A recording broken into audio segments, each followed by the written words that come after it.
Este é um projeto realizado pelo Núcleo Norte da Universidade Estácio de Sá, envolvendo os cursos de Letras, Campus Norte Shopping, e Comunicação Social, Campus Madureira. Ele é oriundo do intenso desejo de prestar solidariedade a todos quantos a natureza os privou da visão. Todavia, essa deficiência não impede a expansão da sensibilidade e da imaginação. Acreditando nisso, oferecemos a vocês, caros ouvintes, o que de mais rico há na literatura. Esta é a nossa colaboração, que, em ato concreto, traduz nosso sentimento solidário. De Alcântara Machado, apólogo brasileiro sem véu de alegoria. O trenzinho recebeu em Maguari o pessoal do Matadouro e tocou para Belém. Já era noite, só se sentia o cheiro doce do sangue. As manchas nas roupas dos passageiros ninguém via, porque não havia luz. De vez em quando passava uma fagulha que a chaminé da locomotiva botava, e os vagões no escuro. Trem misterioso, noite fora, noite dentro. O chefe vinha recolher os bilhetes de cigarro na boca. Chegava a passagem bem perto da ponta acesa e dava uma chupada para fazer mais luz. Via mal e mal a data e ia guardando no bolso. Havia sempre uns que gritavam: "Vá pisar no inferno!" Ele pedia perdão, ou não pedia, e continuava o seu caminho. Os vagões sacolejando. O trenzinho seguia danado para Belém porque o maquinista não tinha jantado até aquela hora. Os que não dormiam, aproveitando a escuridão, conversavam e até gesticulavam por força do hábito brasileiro. Ou então cantavam, assobiavam. Só as mulheres se colhiam com medo de algum desrespeito. Noite sem lua nem nada. Os fósforos é que alumiavam um instante as caras cansadas e a pretidão feia caía de novo. Ninguém estranhava. Era assim mesmo todos os dias. O pessoal do Matadouro já estava acostumado. Parecia trem de carga, o trem de Maguari. Porém, aconteceu que no dia 6 de maio viajava no penúltimo banco, do lado direito do segundo vagão, um cego de óculos azuis, cego baiano, das margens do verde de baixo. Flautista de profissão, deram um concerto em Bragança, pararam em Maguari, voltava para Belém com 7.400 no bolso. O Taioca, guia dele, só dava uma folga no bocejo para cuspir. Baiano Velho estava contente. Primeiro deu uma cotovelada no secretário e puxou conversa. Puxou à toa, porque não veio nada. Então principiou a assobiar. Assobiou uma valsa, dessas que vão subindo, e depois vem descendo, uma polca, um pedaço do trovador. Ficou quieto uns tempos. De repente deu uma coisa nele, perguntou pro rapaz: "O jornal não dá nada sobre a sucessão presidencial?" O rapaz respondeu: "Não sei. Nós estamos no escuro." "No escuro?" "É." Ficou matutando calado. Claríssimo que não compreendia bem, perguntou de novo: "Não tem luz?" Bocejo: "Não tem." Cuspada. Matutou mais um pouco. Perguntou de novo: "O vagão está no escuro?" "Está." De tanta indignação, bateu com o porrete no soalho e principiou a grita dele assim: "Não pode ser! Estrada relaxada! Que é que faz que não acende? Não se pode viver sem luz! A luz é necessária! A luz é o maior dom da natureza! Luz! Luz! Luz!" E a luz não foi feita. Continuou berrando: "Luz! Luz! Luz!" Só a escuridão respondia.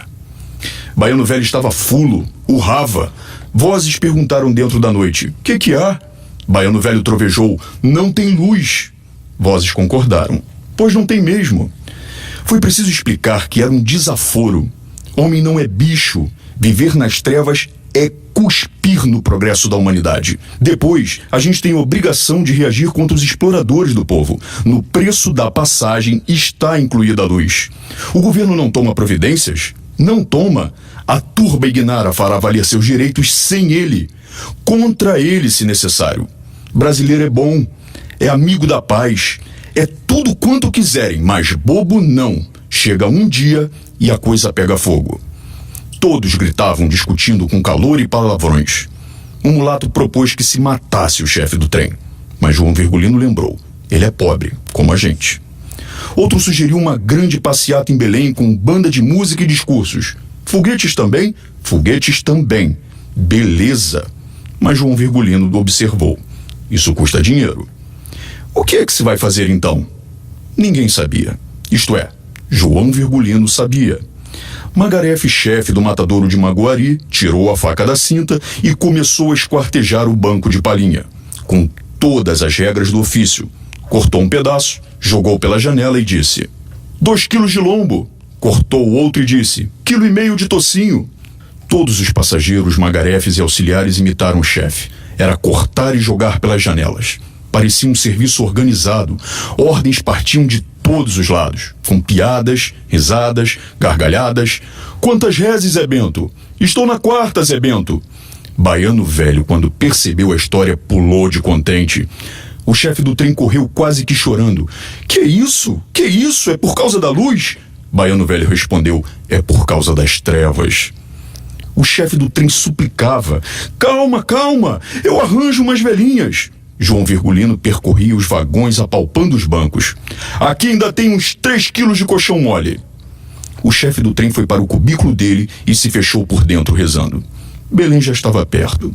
Dos bancos só restava a armação de ferro. Os passageiros de pé contavam façanhas. Baiano Velho tocava a marcha de sua lavra chamada As Armas, Cidadãos.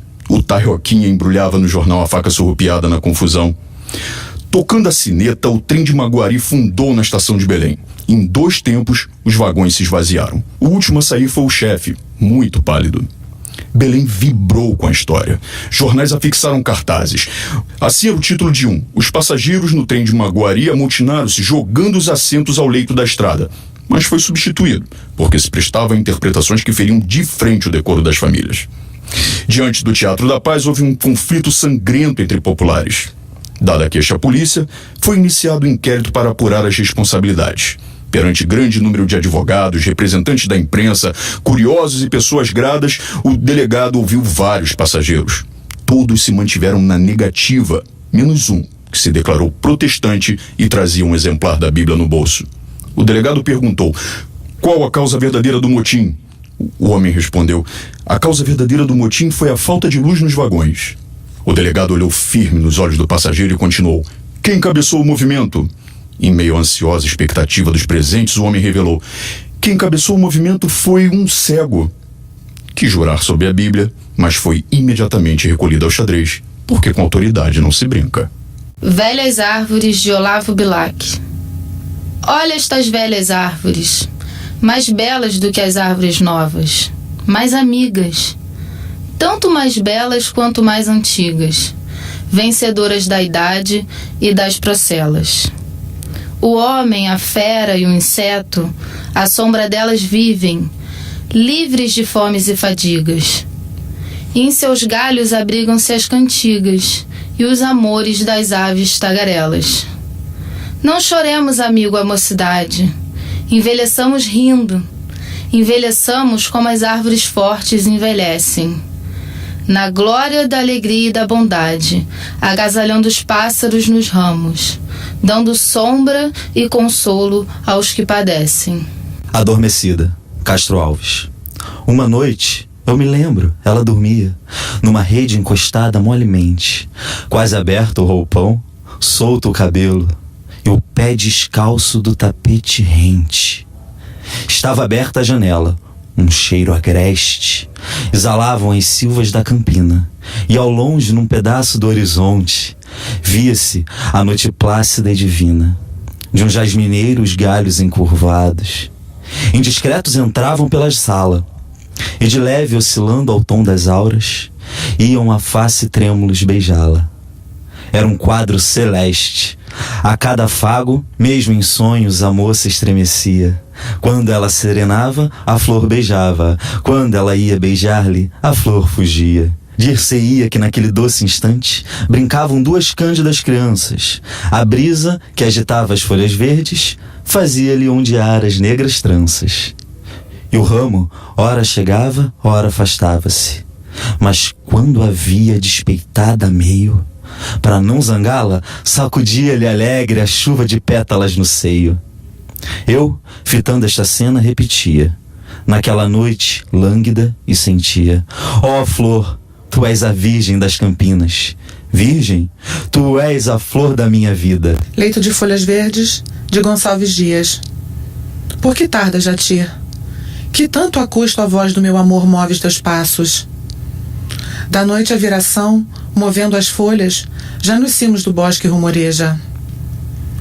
Eu, sob a copa da mangueira altiva, nosso leito gentil cobri zelosa, com mimoso tapiz de folhas brandas, onde o frouxo luar brinca entre flores.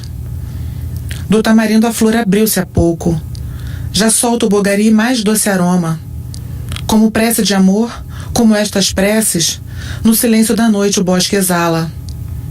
Brilha a lua no céu, brilham estrelas, correm perfumes no correr da brisa, a cujo influxo mágico respira-se um quebranto de amor, melhor que a vida. A flor que desabrocha ao romper d'alva, um só giro do sol, não mais, vegeta. Eu sou aquela flor que espero ainda doce raio do sol que me dê vida. Sejam vales ou montes, lago ou terra, onde quer que tu vais, ou dia ou noite, vai seguindo após ti meu pensamento. Outro amor nunca tive, és meu, sou tua. Meus olhos outros olhos nunca viram, não sentiram meus lábios outros lábios, nem outras mãos, Jati, que não as tuas, a razóia na cinta me apertaram. Do tamarindo a flor jaz entreaberta, já solta o bogari mais doce aroma. Também meu coração, como estas flores, melhor perfume ao pé da noite exala. Não me escutas, Jati, nem tardo acordes a voz do meu amor que em vão te chama. Tupã, lá rompe o sol, do leito inútil a brisa da manhã sacuda as folhas. Queixa de defunto, de Lima Barreto. Antônio da Conceição, natural desta cidade, residente que foi em vida à boca do mato, no Meier, onde acaba de morrer, por meios que não posso tornar público, mandou-me a carta abaixo que é endereçada ao prefeito. Eila. Ilustríssimo e excelentíssimo senhor doutor prefeito do Distrito Federal. Sou um pobre homem que em vida nunca deu trabalho às autoridades públicas, nem a elas fez reclamação alguma. Nunca exerci ou pretendi exercer isso que se chama os direitos sagrados de cidadão. Nasci, vivi e morri modestamente, julgando sempre que meu único dever era ser ilustrador de móveis e admitir que os outros tivessem, para ilustrar, e eu não. Não fui republicano, não fui florianista, não fui custodista, não fui ermista, não me meti em greves nem em coisa alguma de reivindicações e revoltas, mas morri na santa paz do Senhor, quase sem pecados e sem agonia. Toda a minha vida de privações e necessidades era guiada pela esperança de gozar, depois de minha morte, um sossego, uma calma de vida que não sou capaz de descrever, mas que pressenti pelo pensamento, graças à doutrinação das seções católicas dos jornais. Nunca fui ao espiritismo, nunca fui aos bíblias, nem a feiticeiros. E apesar de ter tido um filho que penou 10 anos nas mãos dos médicos, nunca procurei macumbeiros nem médiuns. Vivi uma vida santa e obedecendo às prédicas do Padre André do Santuário do Sagrado Coração de Maria em Todos os Santos, conquanto as não entendessem bem por serem pronunciadas com toda eloquência em galego ou vasconço. Segui-as, porém, com todo rigor e humildade, e esperava gozar da mais dulce da paz depois de minha morte. Morri afinal um dia destes. Não descrevo as cerimônias porque são muito conhecidas e os meus parentes e amigos deixaram-me sinceramente porque eu não deixava dinheiro algum. É bom, meu caro senhor doutor prefeito, viver na pobreza, mas muito melhor é morrer nela. Não se levam para a cova maldições dos parentes e amigos deserdados. Só carregamos lamentações e bênçãos daqueles a quem não mais pagamos a casa. Foi o que aconteceu comigo e estava certo de ir direitinho para o céu, quando, por culpa do Senhor e da repartição que o Senhor dirige, tive que ir para o inferno penar alguns anos ainda. Embora a pena seja leve, eu me amolei, por não ter contribuído para ela de forma alguma. A culpa é da Prefeitura Municipal do Rio de Janeiro, que não cumpre os seus deveres, calçando convenientemente as ruas. Vamos ver por quê. Tendo sido enterrado no cemitério de Inhaúma e vindo o meu enterro do Meia, o coche e o acompanhamento tiveram que atravessar em toda a extensão a rua José Bonifácio, em Todos os Santos. Esta rua foi calçada há perto de 50 anos a macadame e nunca mais foi o seu calçamento substituído. Há caldeirões de todas as profundidades e larguras por ela fora. Dessa forma, um pobre defunto que vai dentro do caixão em cima de um coche que por ela rola sofre o diabo. De uma feita, um até, após um trambolhão do carro mortuário, saltou do esquife, Vivinho da Silva, tendo ressuscitado com um susto. Comigo não aconteceu isso, mas o balanço violento do coche machucou-me muito e cheguei diante de São Pedro cheio de arranhaduras pelo corpo. O bom do velho santo interpelou-me logo. Que diabo é isto? Você está todo machucado? Tinham me dito que você era bem comportado. Como é então que você arranjou isso? Brigou depois de morto? Expliquei-lhe, mas não me quis atender e mandou que me fosse purificar um pouco no inferno. Está aí como, meu caro senhor doutor prefeito, ainda estou penando por sua culpa, embora tenha tido vida mais santa possível. Sou, etc, etc. Posso garantir a fidelidade da cópia a aguardar com paciência as providências da municipalidade. Meus 8 anos, Casimiro de Abril. Oh, que saudades que eu tenho da aurora da minha vida, da minha infância querida, que os anos não trazem mais. Que amor, que sonhos, que flores, naquelas tardes fagueiras, à sombra das bananeiras, debaixo dos laranjais. Como são belos os dias do despontar da existência, respira a alma inocência, com perfumes à flor. O mar é lago sereno, o céu um manto azulado, o mundo um sonho dourado, a vida um hino de amor. Que auroras, que sol, que vida, que noites de melodia, naquela doce alegria, naquele ingênuo folgar. O céu bordado de estrelas, a terra de aromas cheia, as ondas beijando a areia e a lua beijando o mar. Oh, dias de minha infância, oh meu céu de primavera, que doce a vida não era nessa risonha manhã. Em vez de mágoas de agora, eu tinha nessas delícias de minha mãe as carícias e beijos de minha irmã. Livre filho das montanhas, eu ia bem satisfeito, de camisa aberta ao peito, pés descalços, braços nus, correndo pelas campinas, à roda das cachoeiras, atrás das asas ligeiras das borboletas azuis.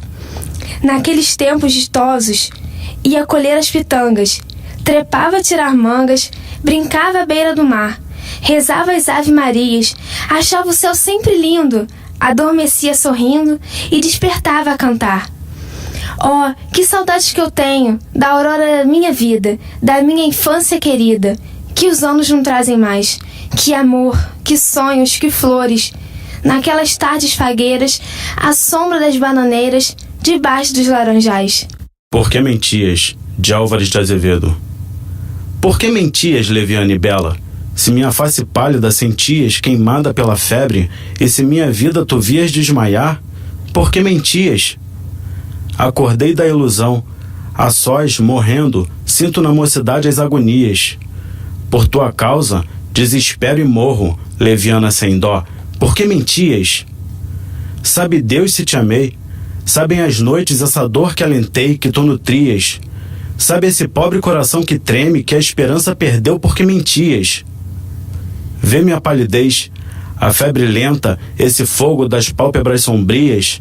Pousa a mão no meu peito, eu morro, leviana sem dó, por que mentias? Errante, de Florbela Espanca. Meu coração da cor dos rubros vinhos rasga a mortalha do meu peito brando e vai fugindo, e tonto vai andando, a perder-se nas brumas dos caminhos. Meu coração, o místico profeta, o paladino audaz da desventura, que sonha ser um santo e um poeta, vai procurar o passo da aventura. Meu coração não chega lá de certo, não conhece o caminho nem o trilho, nem há memória desse sítio incerto. Eu tecerei uns sonhos irreais, como essa mãe que viu partir o filho, como esse filho que não voltou mais. De Machado de Assis, Missa do Galo. Nunca pude entender a conversação que tive com uma senhora há muitos anos. Contava eu 17 e ela 30. Era noite de Natal. Havendo ajustado com o vizinho irmos à missa do galo, preferi não dormir. Combinei que eu iria acordá-lo à meia-noite. A casa em que eu estava hospedado era do escrivão Menezes, que fora casado, em primeira núpcias, com uma de minhas primas. A segunda mulher, Conceição, e a mãe desta acolheram-me bem quando vim de Manguaratiba para o Rio de Janeiro, meses antes a estudar preparatórios. Vivia tranquilo naquela casa assombrada da Rua do Senado, com os meus livros, poucas relações, alguns passeios. A família era pequena, o escrivão, a mulher, a sogra e 2 escravas. Costumes velhos. Às 10 horas da noite, toda a gente estava nos quartos. Às 10h30, a casa dormia. Nunca tinha ido ao teatro. E mais de uma vez, ouvindo dizer que Menezes ia ao teatro, pedi-lhe que me levasse consigo. Nessas ocasiões, a sogra fazia uma careta e as escravas riam à socapa. Ele não respondia. Vestia-se, saía e só tornava na manhã seguinte. Mais tarde é que eu soube que o teatro era um eufemismo em ação. Menezes trazia amores com uma senhora separada do marido e dormia fora de casa uma vez por semana. Conceição padecera a princípio com a existência da comborça, mas afinal resignara-se, acostumara-se e acabou achando que era tudo muito direito. Boa Conceição, chamavam-lhe a Santa e fazia jus ao título, tão facilmente suportava os esquecimentos do marido. Em verdade, era um temperamento moderado, sem extremos. Nem grandes lágrimas, nem grandes risos.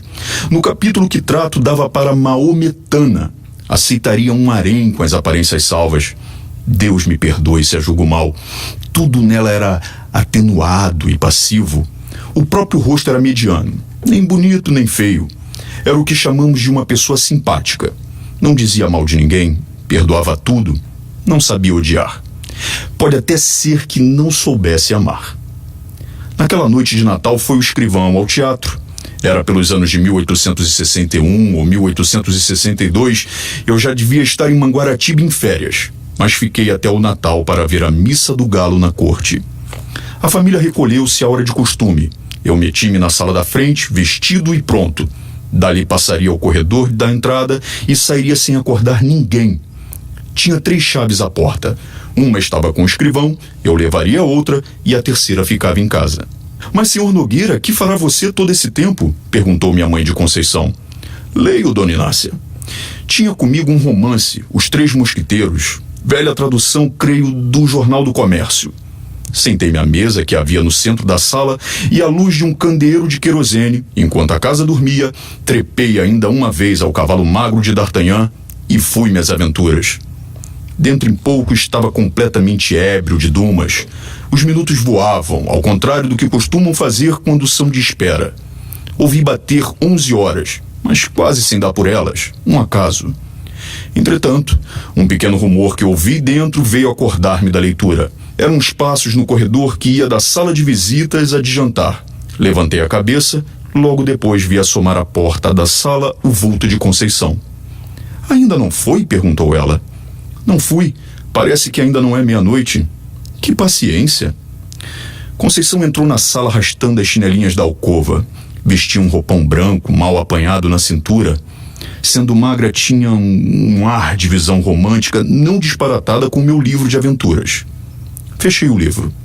Ela foi sentar-se na cadeira que ficava de frente de mim, perto do canapé. Como eu lhe perguntasse se havia acordado sem querer, fazendo barulho, respondeu com presteza. Não, qual? Acordei por acordar. Fitei-a um pouco e duvidei da afirmativa. Os olhos não eram de pessoa que acabasse de dormir. Pareciam não ter ainda pegado no sono. Essa observação, porém, que valeria alguma coisa em outro espírito, depressa botei fora, sem advertir que talvez não dormisse justamente por minha causa e mentisse para não me afligir ou aborrecer. Já disse que ela era boa, muito boa. Mas a hora já há de estar próxima, disse eu. Que paciência sua de esperar acordado enquanto o vizinho dorme e esperar sozinho. Não tem medo de almas de outro mundo? Eu cuidei que se assustasse quando me viu. Quando vi os passos, estranhei, mas a senhora apareceu logo. Que é que estava lendo? Não diga. Já sei, é o romance dos mosquiteiros. Justamente, é muito bonito. Gosta de romances? Gosto. Já leu A Moreninha, do Dr. Macedo? Tenho lá em Manguaratiba. Eu gosto muito de romances, mas leio pouco, por falta de tempo. Que romances é que você tem lido? Comecei a dizer-lhe os nomes de alguns. Conceição ouvia-me com a cabeça reclinada no espaldar, enfiando os olhos por entre as pálpebras meio cerradas, sem o cheirar de mim. De vez em quando passava a língua pelos beiços para umedecê-los. Quando acabei de falar, não me disse nada. Ficamos assim alguns segundos. Em seguida, via endireitar a cabeça, cruzar os dedos e sobre eles pousar o queixo, tendo os cotovelos nos braços da cadeira, tudo sem desviar de mim os grandes olhos espertos. Talvez esteja aborrecida, pensei eu. E logo alto, Dona Conceição, creio que vão sendo horas e eu... Não, ainda é cedo. Vi agora mesmo no relógio, são 11h30. Tem tempo. Você perdendo a noite é capaz de não dormir de dia? Já tenho feito isso. Eu não. Perdendo uma noite, no outro dia estou que não posso. E meia hora que seja, hei de passar pelo sono. Mas também estou ficando velha. Que velho quê, Dona Conceição? Tal foi o calor da minha palavra que a fez sorrir. De costume tinha os gestos demorados e as atitudes tranquilas. Agora, porém, ergueu-se rapidamente, passou para o outro lado da sala e deu alguns passos entre a janela da rua e a porta do gabinete do marido. Assim, com um desalinho honesto que trazia, dava-me uma impressão singular. Magra, embora tinha não sei que balanço no andar, como quem lhe custa levar o corpo. Essa feição nunca me pareceu tão distinta como naquela noite. Parava algumas vezes examinando um trecho de cortina ou consertando a posição de algum objeto no aparador. Afinal, deteve-se ante mim com a mesa de permeio. Estreito era o círculo de suas ideias. Tornou ao espanto de me ver esperar acordado. Eu repeti-lhe o que ela sabia, isto é, que nunca ouvira a missa do galo na corte e não queria perdê-la. É a mesma missa da roça, todas as missas se parecem. Acredito, mas aqui há de haver mais luxo e mais gente também. Olha a Semana Santa na corte, é mais bonita que na roça. São João não digo, nem Santo Antônio. Pouco a pouco tinha se inclinado, fincar os cotovelos no mármore da mesa e meter o rosto entre as mãos espalmadas. Não estando abotoadas as mangas, caíram naturalmente e eu vi-lhe metade dos braços, muito claros e menos magros do que se poderia supor. A vista não era nova para mim, posto também não fosse comum. Naquele momento, porém, a impressão que tive foi grande. As veias eram tão azuis que, apesar da pouca claridade, podia contá-las do meu lugar. A presença de Conceição espertara-me ainda mais que o livro. Comecei a dizer o que pensava das festas da roça e da cidade, e de outras coisas que me iam vindo à boca. Falava emendando os assuntos sem saber porquê, variando deles ou tornando aos primeiros, e rindo para fazê-la sorrir e ver os dentes que luziam de brancos, todos iguaizinhos. Os olhos dela não eram bem negros, mas escuros. O nariz seco e longo, um tantinho curvo, dava-lhe ao rosto um ar interrogativo. Quando eu alteava um pouco a voz, ela reprimia-me. Mais baixo, mamãe pode acordar. E não saía daquela posição que me enchia de gosto, tão perto ficavam nossas caras. Realmente não era preciso falar alto para ser ouvido. Cochichávamos os dois, eu mais que ela, porque falava mais. Ela, às vezes, ficava séria, muito séria, com a testa um pouco franzida. Afinal, cansou, trocou de atitude e de lugar. Deu volta à mesa e veio sentar-se ao meu lado no canapé. Voltei-me e pude ver, a furto, o bico das chinelas. Mas foi só o tempo que ela gastou em sentar-se, o roupão era comprido e cobriu-as logo. Recordo-me que eram pretas. Conceição disse baixinho, mamãe está longe, mas tem um sono muito leve. Se acordasse agora, coitada, tão cedo pegava no sono. Eu também sou assim. O quê? Perguntou ela, inclinando o corpo para ouvir melhor. Fui sentar-me na cadeira que ficava ao lado do canapé e repeti a palavra. Riu-se da coincidência. Também ela tinha um sono leve. Éramos 3 sonos leves. Há ocasiões em que sou como a mamãe. Acordando, custa-me dormir outra vez. Rolo na cama, à toa, levanto-me, acendo vela, passeio, torno a deitar e nada. Foi o que lhe aconteceu hoje. Não, atalhou ela. Não entendi a negativa. Ela pode ser que até também não entendesse. Pegou as pontas do cinto e bateu com elas sobre os joelhos. Isto é, o joelho direito, porque acabava de cruzar as pernas. Depois referiu uma história de sonhos e afirmou-me que só tivera um pesadelo em criança. Quis saber se eu os tinha. A conversa reatou assim, lentamente, longamente, sem que eu desse pela hora nem pela missa. Quando eu acabava uma narração ou uma explicação, ela inventava outra pergunta, outra matéria, e eu pegava novamente na palavra. De quando em quando reprimia-me, mais baixo, mais baixo. Havia também umas pausas. 2 outras vezes pareceu-me que via dormir, mas os olhos cerrados por um instante abriam-se logo, sem sono nem fadiga, como se ela houvesse fechado para ver melhor. Uma dessas vezes, creio que deu por mim embebido em sua pessoa, e lembra-me que os tornou a fechar, não sei se apressada ou vagarosamente. Há impressões dessa noite que me parecem truncadas ou confusas. Contradigo-me, atrapalho-me. Uma das coisas que ainda tenho frescas é que, certa ocasião, ela, que era apenas simpática, ficou linda, ficou lindíssima. Estava de pé, os braços cruzados. Eu, em respeito a ela, quis levantar-me. Não consentiu, pôs uma das mãos no meu ombro e obrigou-me a estar sentado. Cuidei que ia dizer alguma coisa, mas estremeceu como se tivesse um arrepio de frio. Voltou as costas e foi sentar-se na cadeira onde me achara lendo. Dali relanceou a vista pelo espelho que ficava por cima do canapé. Falou de 2 gravuras que pendiam na parede. Estes quadros estão ficando velhos. Já pedi a Chiquinho para comprar outros. Chiquinho era o marido. Os quadros falavam do principal negócio deste homem. Um representava Cleópatra. Não me recordo o assunto do outro, mas eram mulheres. Vulgares ambos. Naquele tempo não me pareciam feios. São bonitos, eu disse. Bonitos são, mas estão manchados. E depois, francamente, eu preferia 2 imagens, 2 santas. Estas são mais próprias para a sala de rapaz ou de barbeiro. De barbeiro? A senhora nunca foi à casa de barbeiro. Mas imagino que os fregueses, enquanto esperam, falam de moças, de namoros, e naturalmente o dono da casa alegra a vista deles com figuras bonitas. Em casa de família é que não acho próprio. É o que penso, mas eu penso muita coisa assim esquisita. Seja o que for, não gosto dos quadros. Eu tenho uma Nossa Senhora da Conceição, minha madrinha, muito bonita. Mas é de escultura. Não se pode pôr na parede. Nem eu quero. Está em meu oratório. A ideia do oratório trouxe-me a da missa. Lembrou-me que podia ser tarde e quis dizê-lo. Penso que cheguei a abrir a boca, mas logo a fechei para ouvir o que ela contava, com doçura, com graça, com tal moleza que trazia preguiça à minha alma e fazia esquecer a missa e a igreja. Falava das suas devoções de menina e moça. Em seguida referia umas anedotas de baile, uns casos de passeio, reminiscências de Paquetá, tudo de mistura, quase sem interrupção. Quando cansou do passado, falou do presente, dos negócios da casa, das canseiras de família que lhe diziam ser muitas antes de casar, mas não eram nada. Não me contou, mas eu sabia que casara aos 27 anos. Já agora não trocava de lugar, como a princípio, e quase não saíra da mesma atitude. Não tinha os grandes olhos compridos e entrou a olhar à toa para as paredes. Precisamos mudar o papel da sala, disse daí a pouco, como se falasse consigo. Concordei para dizer alguma coisa, para sair da espécie de sono magnético ou o que quer que era que me tolhia a língua e os sentidos. Queria e não queria acabar a conversação.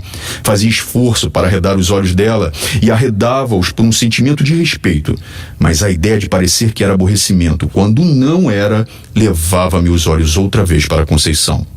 A conversa ia morrendo. Na rua, o silêncio era completo. Chegamos a ficar por algum tempo, não posso dizer quanto, inteiramente calados. O rumor único e escasso era um ruer de um camundongo no gabinete, que me acordou daquela espécie de sonolência. Quis falar dele, mas não achei modo. Conceição parecia estar devaneando. Subitamente ouvi uma pancada na janela, do lado de fora, e uma voz que bradava: "Missa do Galo! Missa do Galo!" "Aí está o companheiro", disse ela, levantando-se. "Tem graça, você que ficou de ir acordá-lo, e ele é que vem acordar você. Vá, que hão de ser horas. Adeus."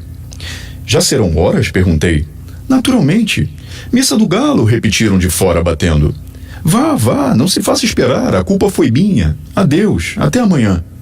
E com o mesmo balanço do corpo, Conceição enfiou pelo corredor dentro, pisando mansinho. Saí à rua e achei o vizinho que esperava. Guiamos dali para a igreja. Durante a missa, a figura de Conceição interpôs-se mais de uma vez entre mim e o padre. Fiquei isto à conta dos meus 17 anos. Na manhã seguinte, ao almoço, falei da missa do galo e da gente que estava na igreja sem excitar a curiosidade de Conceição. Durante o dia, achei-a como sempre, natural, benigna, sem nada que fizesse lembrar a conversação da véspera. Pelo ano bom, fui para Manguaratiba. Quando tornei ao Rio de Janeiro, em março, o escrivão tinha morrido de apoplexia. Conceição morava no Engenho Novo, mas nem a visitei, nem a encontrei. Ouvi mais tarde que casara com o escrevente juramentado do marido. O Nosso Mundo, de Florbela Espanca. Eu bebo a vida a longos tragos. Como um divino vinho de Falerno, pousando em ti o meu olhar eterno, como pousam as folhas sobre os lagos. Os meus sonhos agora são mais vagos. O teu olhar em mim hoje é mais terno.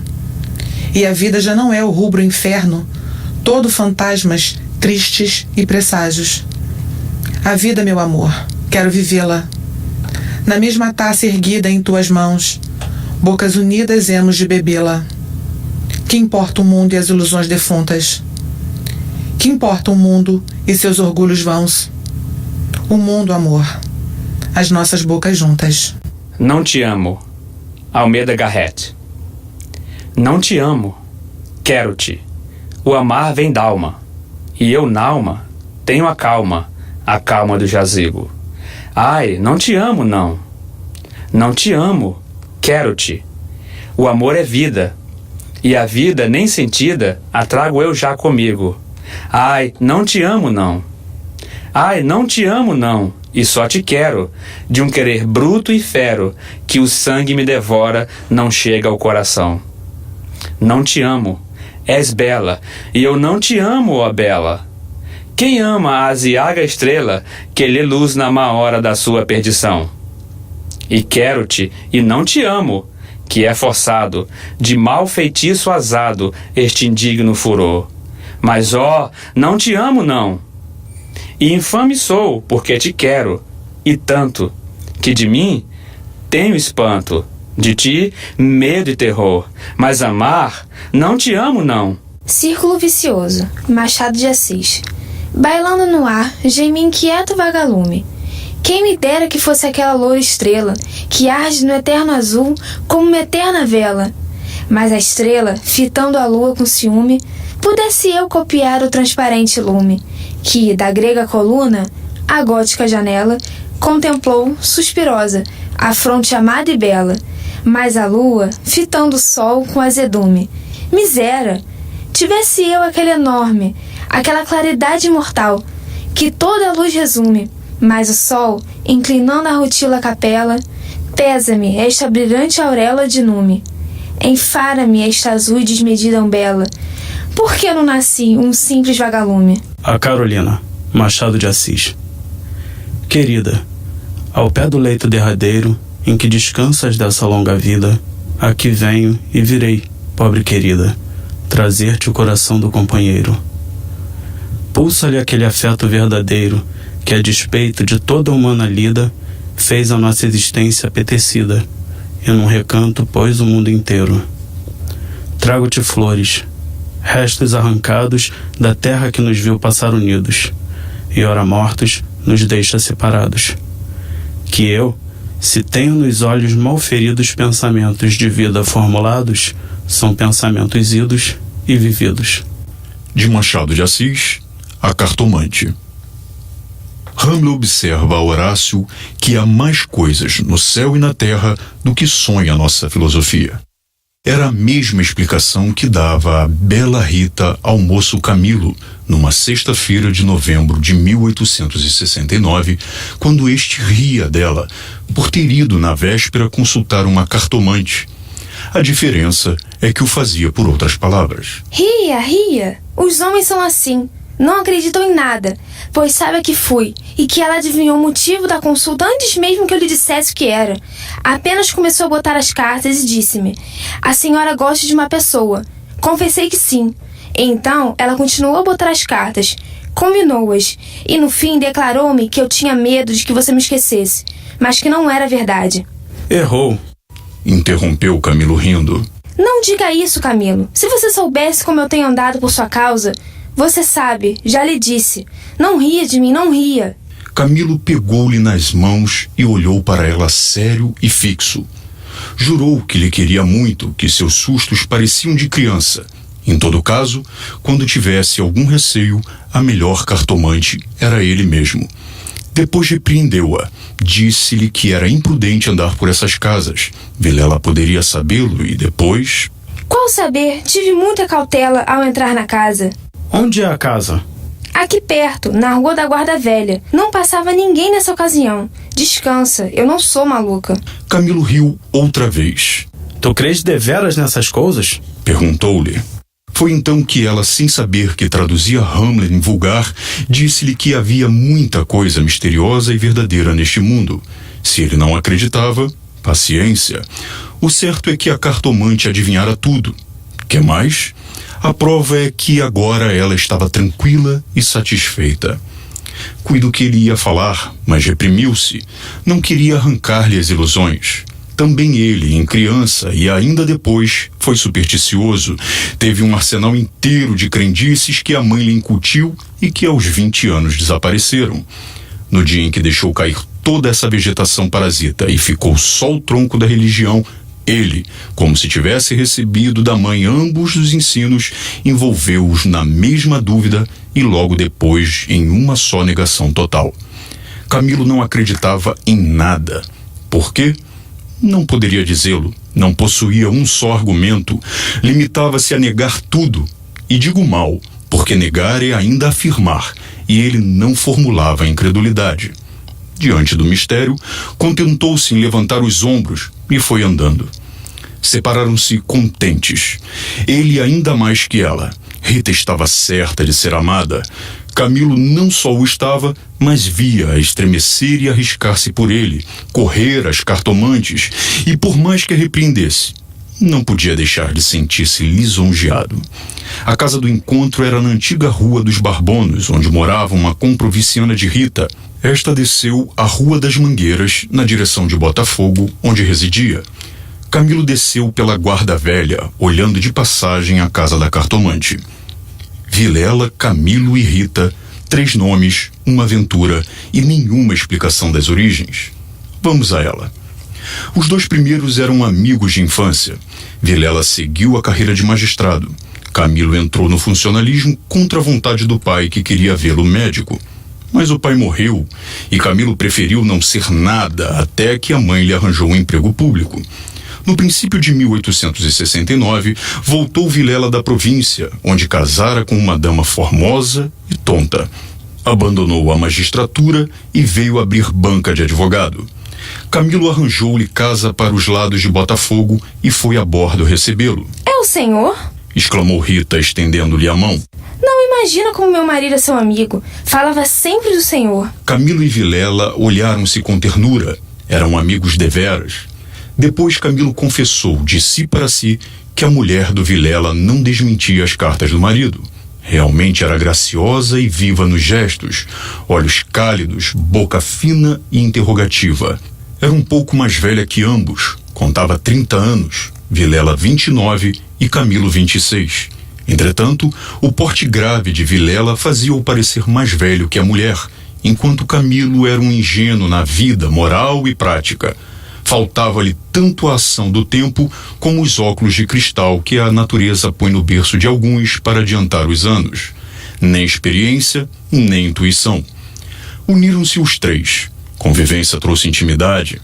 Pouco depois morreu a mãe de Camilo e nesse desastre que o foi, os 2 mostraram-se grandes amigos dele. Vilela cuidou do enterro, dos sufrágios e do inventário. Rita tratou especialmente do coração. E ninguém o faria melhor. Como daí chegaram ao amor, não o soube ele nunca. A verdade é que gostava de passar as horas ao lado dela. Era sua enfermeira moral, quase uma irmã, mas principalmente era mulher e bonita. Odor de fêmea, eis o que ele aspirava nela e em volta dela para incorporá-lo em si próprio. Liam os mesmos livros, iam juntos a teatros e passeios. Camilo ensinou-lhe as damas e o xadrez, e jogavam às noites. Ela mal, ele, para lhe ser agradável, pouco menos mal. Até aí as coisas. Agora a ação da pessoa, os olhos teimosos de Rita que o procuravam muitas vezes os dele, que os consultavam antes de o fazer ao marido, as mãos frias, as atitudes insólitas. Um dia, fazendo ele anos, recebeu de Vilela uma rica bengala de presente e de Rita apenas um cartão com o vulgar cumprimento a lápis, e foi então que ele pôde ler no próprio coração que não conseguia arrancar os olhos do bilhetinho. Palavras vulgares, mas há vulgaridades sublimes, ou pelo menos deleitosas. A velha caleça de praça em que pela primeira vez passeaste com a mulher amada, fechadinhos ambos, vale o carro de Apolo. Assim é o homem, assim são as coisas que o cercam. Camilo quis sinceramente fugir, mas já não pôde. Rita, como uma serpente, foi a cercando dele. Envolveu-o todo, fez-lhe estalar os ossos num espasmo e pingou-lhe o veneno na boca. Ele ficou atordoado e subjugado. Vexame, sustos, remorsos, desejos, tudo sentiu de mistura. Mas a batalha foi curta e a vitória delirante. Adeus, escrúpulos. Não tardou que o sapato se acomodasse ao pé, e aí foram ambos, estrada fora, braços dados, pisando folgadamente por cima de ervas e pedregulhos, sem padecer nada mais que algumas saudades quando estavam ausentes um do outro. A confiança e estima de Vilela continuavam a ser as mesmas. Um dia, porém, recebeu Camilo uma carta anônima que lhe chamava imoral e pérfido e dizia que a aventura era sabida de todos. Camilo teve medo e, para desviar as suspeitas, começou a rarear as visitas à casa de Vilela. Este notou-lhe as ausências. Camilo respondeu que o motivo era uma paixão frívola de rapaz. Candura gerou astúcia. As ausências prolongaram-se e as visitas cessaram inteiramente. Pode ser que entrasse também nisso um pouco de amor próprio, uma intenção de diminuir os obséquios do marido, para tornar menos dura a aleivosia do ato. Foi por esse tempo que Rita, desconfiada e medrosa, correu à cartomante para consultá-la sobre a verdadeira causa do procedimento de Camilo. Vimos que a cartomante restituiu-lhe a confiança e que o rapaz repreendeu-a por ter feito o que fez. Correram ainda algumas semanas. Camilo recebeu mais 2 ou 3 cartas anônimas tão apaixonadas que não podiam ser de advertência da virtude, mas de respeito de algum pretendente. Tal foi a opinião de Rita que, por outras palavras mal compostas, formulou este pensamento: A virtude é preguiçosa e avara. Não gasta tempo nem papel. Só o interesse é ativo e pródigo. Nem por isso Camilo ficou mais sossegado. Temia que o anônimo fosse ter com Vilela e a catástrofe viria então sem remédio. Rita concordou que era possível. Bem, disse ela, eu levo os sobrescritos para comparar a letra com a das cartas que lá aparecem. Se alguma for igual, guardo-a e rasgo-a. Nenhuma apareceu. Mas daí a algum tempo Vilela começou a mostrar-se sombrio, falando pouco, como desconfiado. Rita deu-se pressa em dizê-lo ao outro e sobre isso deliberaram. A opinião dela é que Camilo devia tornar a casa deles, tatear o marido e pode ser até que lhe ouvisse a confidência de algum negócio particular. Camilo divergia. Aparecer depois de tantos meses era confirmar a suspeita ou denúncia. Mais valia acautelarem-se, sacrificando-se por algumas semanas. Combinaram os meios de se corresponderem, em caso de necessidade, e separaram-se com lágrimas. No dia seguinte, estando na repartição, recebeu Camilo este bilhete de Vilela. Vem já à nossa casa. Preciso falar-te sem demora. Era mais de meio-dia. Camilo saiu logo. Na rua, advertiu que teria sido mais natural chamá-lo ao escritório. Por que em casa? Tudo indicava matéria especial, e a letra, fosse realidade ou ilusão, afigurou-se-lhe trêmula. Ele combinou todas essas coisas com a notícia da véspera. Vem já à nossa casa. Preciso falar-te sem demora. Repetia ele com os olhos no papel. Imaginariamente viu a ponta da orelha de um drama.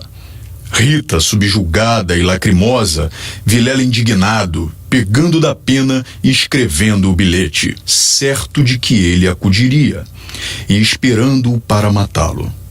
Camilo estremeceu, tinha medo, Depois sorriu amarelo e, em todo caso, repugnava-lhe a ideia de recuar e foi andando. De caminho, lembrou-se de ir à casa.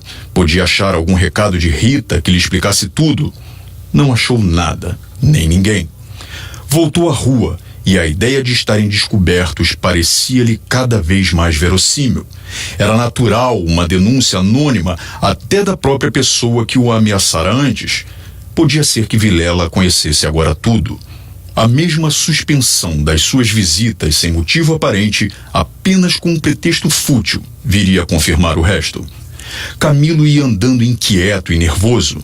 Não relia o bilhete, mas as palavras decoradas diante dos olhos, fixas, ou então, o que era ainda pior, eram-lhe murmuradas ao ouvido com a própria voz de Vilela. Vem já à nossa casa. Preciso falar-te sem demora. Ditas assim pela voz do outro, tinham um tom de mistério e ameaça. Vem já. Pra quê? Era perto de 1h da tarde. A comoção crescia de minuto a minuto. Tanto imaginou que se iria passar que chegou a crê-lo e vê-lo. Positivamente tinha medo. Entrou a cogitar e armado, considerando que, se nada houvesse, nada perdia, e a precaução era útil. Logo depois rejeitava a ideia, fechado de si mesmo, e seguia picando o passo na direção do Largo da Carioca para entrar num tilbury. Chegou, entrou e mandou seguir a trote largo. Quanto antes, melhor. Não posso estar assim... Mas o mesmo trote do cavalo veio agravar-lhe a comoção. O tempo voava e ele não tardaria a entestar com o perigo. Quase no fim da rua da Guarda Velha, o tilbury teve de parar. A rua estava atravancada com uma carroça que caíra. Camilo, em si mesmo, estimou o obstáculo e esperou. No fim de 5 minutos, reparou que ao lado, à esquerda, ao pé do tilbury, ficava a casa da cartomante a quem Rita consultara uma vez. E ele nunca desejou tanto crer na lição das cartas. Olhou, viu as janelas fechadas quando todas as outras estavam abertas e pejadas de curiosos do incidente da rua. Dir-se-ia a morada do indiferente destino. Camilo reclinou-se no tilbury para não ver nada. A agitação dele era grande, extraordinária, e do fundo das camadas morais emergiam alguns fantasmas de outro tempo, as velhas crenças, as superstições antigas. O cocheiro propôs-lhe voltar à primeira travessa e ir por outro caminho. Ele respondeu que não, que esperasse. E inclinava-se para fitar a casa. Depois fez um gesto incrédulo. Era a ideia de ouvir a cartomante que lhe passava ao longe, muito longe, com vastas asas cinzentas. Desapareceu, reapareceu e tornou-se a esvair do cérebro. Mas, daí a pouco, moveu outra vez as asas, mais perto, fazendo uns giros concêntricos. Na rua gritavam os homens safando a carroça. Anda! Agora! Empurra! Vá! Daí a pouco tempo estaria removido o obstáculo. Camilo fechava os olhos, pensava em outras coisas, mas a voz do marido sussurrava-lhe à orelha as palavras da carta. Vem já! E ele via as contorções do drama e tremia. A casa olhava para ele. As pernas queriam descer e entrar. Camilo achou-se diante de um longo véu opaco. Pensou rapidamente no inexplicável de tantas coisas. A voz da mãe repetia-lhe uma porção de casos extraordinários, e a mesma frase do príncipe de Dinamarca reboava ali dentro. Há mais coisas no céu e na terra do que sonha em filosofia. Que perdia ele se... Deu por si na calçada, ao pé da porta. Disse ao cocheiro que esperasse e rápido enfiou pelo corredor e subiu a escada. A luz era pouca, os degraus comidos dos pés, o corrimão pegajoso. Mas ele não viu nem sentiu nada. Trepou e bateu. Não aparecendo ninguém, teve a ideia de descer. Mas era tarde. A curiosidade fustigava-lhe o sangue. As fontes latejavam-lhe. Ele tornou a bater 1, 2, 3 pancadas. Veio uma mulher. Era a cartomante. Camilo disse que ia consultá-la. Ela fê-lo entrar. Dali subiram ao sótão por uma escada ainda pior que a primeira e mais escura. Em cima havia uma salinha mal iluminada por uma janela que dava para o telhado dos fundos. Velhos trastes, paredes sombrias, um ar de pobreza que antes aumentava do que destruía o prestígio. A cartomante fê-lo sentar diante da mesa e sentou-se do lado oposto, com as costas para a janela, de maneira que a pouca luz de fora batia em cheio no rosto de Camilo. Abriu uma gaveta e tirou um baralho de cartas compridas e enxovalhadas. Enquanto as baralhava, rapidamente olhava para ele, não de rosto, mas por baixo dos olhos. Era uma mulher de 40 anos, italiana, morena e magra, com grandes olhos sonsos e agudos. Voltou 3 cartas sobre a mesa e disse-lhe: Vejamos primeiro o que é que o traz aqui. O senhor tem um grande susto. Camilo, maravilhado, fez um gesto afirmativo. E quer saber, Continuou ela, se lhe acontecerá alguma coisa ou não. A mim e a ela. explicou vivamente ele. A cartomante não sorriu. Disse-lhe só que esperasse. Rápido pegou outra vez das cartas e baralhou-as com os longos dedos finos, de unhas descuradas, baralhou-as bem, transpôs os maços 1, 2, 3 vezes, depois começou a estendê-las. Camilo tinha os olhos nela, curioso e ansioso. As cartas dizem-me. Camilo inclinou-se para beber uma a uma as palavras. Então ela declarou-lhe que não tivesse medo de nada. Nada aconteceria nem a um, nem a outro. Ele, o terceiro, ignorava tudo. Não obstante, era indispensável muita cautela. Ferviam invejas e despeitos. Falou-lhe do amor que os ligava, da beleza de Rita. Camilo estava deslumbrado. A cartomante acabou, recolheu as cartas e fechou-as na gaveta.